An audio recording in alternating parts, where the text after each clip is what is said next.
Last video में हमने बात करी थी कि एक पैरेललोग्राम हमारे पास में होता है। पैरेललोग्राम के कोई भी 3 वर्टेक्स आपको गिवन होते हैं तो आप चौथा कैसे फाइंड आउट करते हैं। तो उसी पे बेस एक सवाल है हमारा कि 3 vertexes of a parallelogram are -1, 0, 3, 1 and 2, 2 find the fourth vertex. जैसे हिंदी में है हमारे पास समांतर चतुर्भुज के 3 शीर्ष हैं क्रम से -1, 0, 3, 1, 2, 2 है। तो आपको चौथा शीर्ष बताना है क्या होगा। ठीक है, तो ऐसे सवाल करने के लिए आप सबसे पहले एक पैरेललोग्राम बना लीजिए। तो बना लेते हैं। अब पहला सवाल ये होगा कि ये जो वर्टेक्स दिए गए हैं इनमें से हम ABC किसको माने। हम इसको मान लेते हैं A, B, C और D। आपको जो गिवन है, गिवन क्या है, -1, 0, 3, 1 एंड 2, 2। अब आप पहला सवाल मुझसे पूछेंगे, आप बताइए इसमें से ABC किसको माने। वैसे इन जनरल हम हमेशा सीक्वेंस में मानते हैं, इसको A मानेंगे, A, B और C।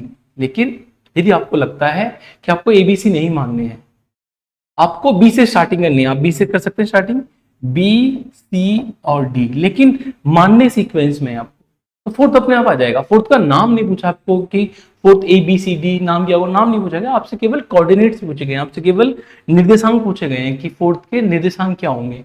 ठीक है, तो आपकी चॉइस, आप क्या मान सकते हैं। मैं इसको ABC मान के चलूंगा, मैं D फाइंड आउट करूंगा। ठीक है, तो हमें इसको ऐसे मान लेते हैं, आपको दे रखा है -1, 0, 3, 1 एंड 2, 2। तो आपको D फाइंड आउट करना है। मैं इसको X, Y मान लूंगा, इसको यहां बना लेते हैं। पैरेललोग्राम आपके पास में है, coordinate A, B, C and D। ये वैल्यू -1, 0, ये 3, 1 है और ये 2, 2 है। हमने D को मान लिया X, Y। आप देखेंगे तो ये आपके पास में जो विकर्ण बनेगा, जो डायगोनल्स बनेंगे, इन डायगोनल्स का जो मिड पॉइंट होगा उसको हम O मानेंगे। अभी जो मिड पॉइंट O है, ये मिड पॉइंट O आप ऐसे बोल सकते हैं, एक डायगोनल है A से लेके C तक, उसका मिड पॉइंट O है। दूसरा डायगोनल है आपके पास में B से लेके D तक, उसका मिड पॉइंट भी O है और दोनों के कोऑर्डिनेट्स सेम है। वो तो एक ही पॉइंट है, यदि एक पॉइंट है तो दो O के जो कोऑर्डिनेट्स होंगे वो सेम होंगे। ठीक है, तो आपको A गिवन है -1, 0, आपको C गिवन है 2, 2। आप इन दोनों की हेल्प से मिड पॉइंट O के कोऑर्डिनेट निकाल सकते हैं। और O के कोऑर्डिनेट क्या बनेंगे, आप -1 + 2 ऐड करेंगे, -1 + 2/2 कर देंगे मिड पॉइंट के लिए, आप 0 + 2/2 इसको ऐड कर देंगे।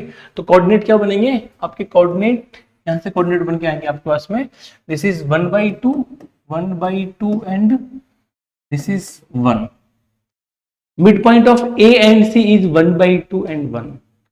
यहाँ पे देख लेते हैं B और D के लिए। B आपने क्या मान रखा है, 3, 1। B हमें 3, 1 दिया गया है, D हमने एज्यूम करा है X, Y। अब आप यहाँ पे देखेंगे तो B और D का जो मिड पॉइंट बनेगा वो 3 + x/2, 3 + x/2, 1 + y/2। ये मिड पॉइंट ओके हैं किसके, B और D के लिए। अब आप देखेंगे ये जो मिड पॉइंट्स आपके पास में है, ये वाला पॉइंट, ये पॉइंट और ये पॉइंट, दोनों एक ही पॉइंट के कोऑर्डिनेट्स हैं, इसका मतलब दोनों इक्वल होंगे। इन दोनों को एक इक्वल कर देते हैं हम, 1/2 एंड 1 लिखते हैं, 1/2 and 1 is equal to 3 + x/2, y + 1/2। Check कर लेते हैं एक बार इसको, 3 + x/2, 1 + y/2। ठीक है, ओके, हाँ जी।